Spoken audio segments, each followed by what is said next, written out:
This story starts with a tragedy when 5 innocent children were kidnapped from Freddy Fazbear's Pizzeria, and no one could find them. Time flew, but despite their efforts, the police were still unable to find any information about the missing children.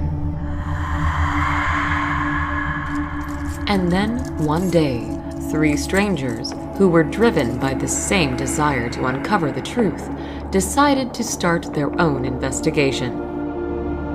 It was hard to say, was it a coincidence or was it intended by fate? But on the same day, in the same place, these 3 strangers met each other. And that place was the pizzeria from where the children were kidnapped.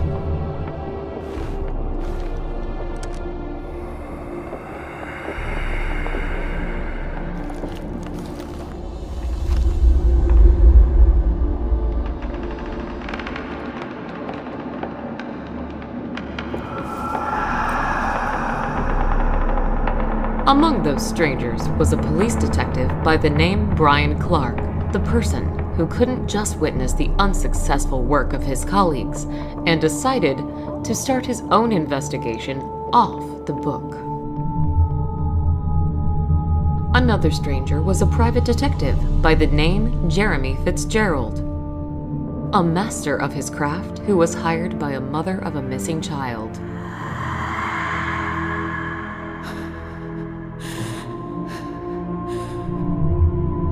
And the last stranger was me, Linda Jones, a news reporter from Arkham Advertiser, the person who was planning, no matter what, to discover the truth and find the missing kids.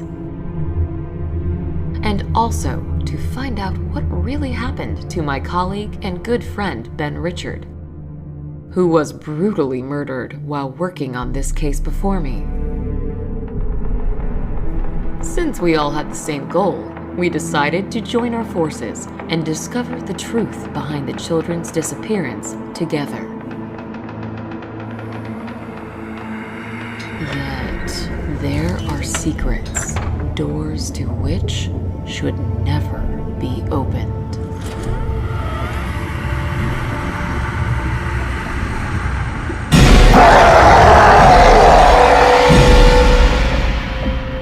In total, our team consisted of 4 people.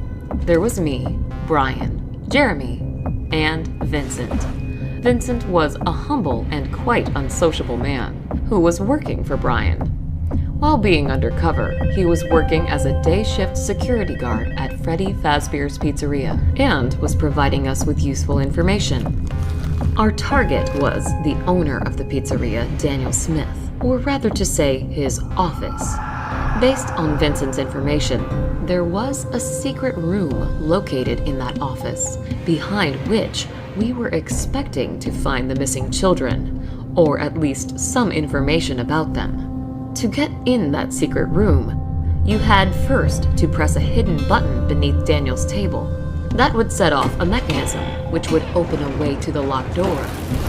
A key to that locked door was always with Daniel Smith on his neck. Yet, that was not a big problem for us, as almost every lock could be easily broken. And luckily, I was a specialist in that. As for Daniel Smith himself, not much was known about him. Only that a few years back, he inherited the family business from his father after he died. Daniel Smith also had a younger brother by the name Fritz Smith. Yet he had gone missing several months ago, and nobody had seen him since then. According to Brian's words, Daniel Smith was a true evil in the flesh, the person who we should all be afraid of. Brian used to interrogate him several times in the past, and based on his words, never in his life has he seen such an evil and dangerous look as he witnessed in Daniel Smith's eyes. But Daniel Smith was not our main problem. Something else, created by him, was causing a bigger threat to us. And because of those things, we were not able to simply break into the pizzeria in the middle of the night.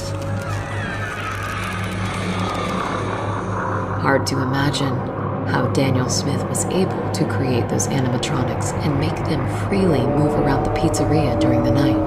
But in case they saw someone, they would immediately attack him.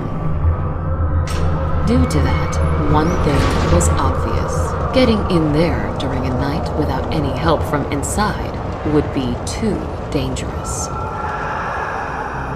But we quickly managed to find a solution to this problem. Through the entire week, every night, we were actively making diversions near the pizzeria, and those kind of actions eventually would achieve their goal, as it forced Daniel Smith to hire a night shift security guard to look after the pizzeria and straight away inform him if anything happens. And thanks to our efforts, Jeremy was hired to this position as a night shift security guard. Yet, even though we now had our people inside, still, getting into Daniel Smith's office turned out not to be an easy task. Starting on the first night, everything went not according to plan. Jeremy said that it was too dangerous for me to get inside of the building, as he still could not understand how exactly those animatronics were moving around the pizzeria and with what time frame.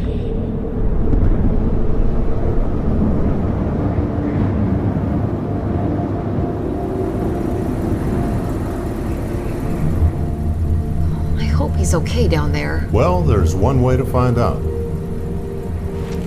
Hey, Jeremy, are you still alive down there? Of course. Do you already expect me to die soon? Who knows, who knows. So, how are things down there? Well, right now, I look at the monitors, drink coffee, and play with a mask of I think it's a bear.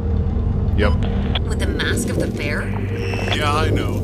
It might sound funny, but according to the pizzeria owner's words, If those animatronics see me, I have to put it on straight away, since then they will consider me as one of their own and won't try to attack me. Of course, it does sound stupid, but just in case, I keep it close to me. It does sound funny. Anyway, keep us informed if something happens. Will do. Over. What do you think? Will we find those 5 missing kids in there? I hope. And by the way, there were actually 6 of them. 6? Yes, the boy named Timmy. It was a quite old and very complicated case, way before me. All I know is that missing kid, how to say this properly, he was not mentally healthy, and due to that, almost zero information was presented to the public. That is weird. I had done some research before, but haven't seen anything about the 6th one. This is strange. Trust me, I know the feeling. But we live in Arkham, and here, strange things are common. But don't worry, I bet soon we will find those kids, or at least some information about their fate. We just need to get into that room. We will. That's the spirit.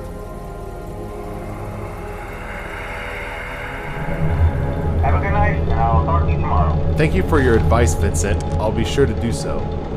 Okay, let's see. What's going on down there?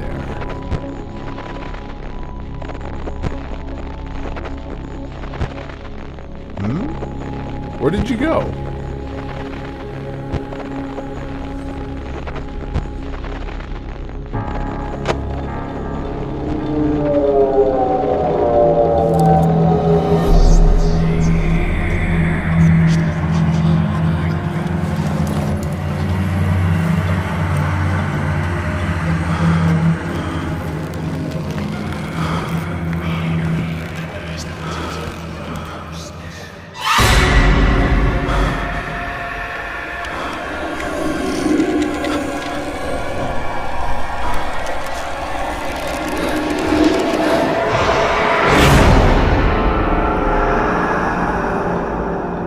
Turned out, Daniel Smith was not lying, and the mascot mask did help. But, as we soon will find out, there was something else in that pizzeria. which would not be fooled by that mask. On the second night, things went smoother, as I was able to sneak in. Yet, as soon as I got in, new obstacles appeared in my way. Despite the fact that Jeremy was assured that he accurately learned the behavior and movement routes of those animatronics, as soon as I got in, they all began a targeted hunt for me. Alright, Linda, it seems to be clear. You may go.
Linda, are you alive down there?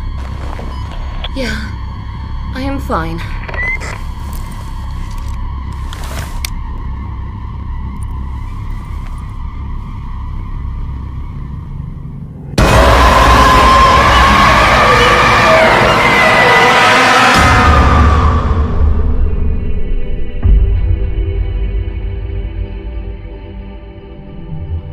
Thank you for watching our video.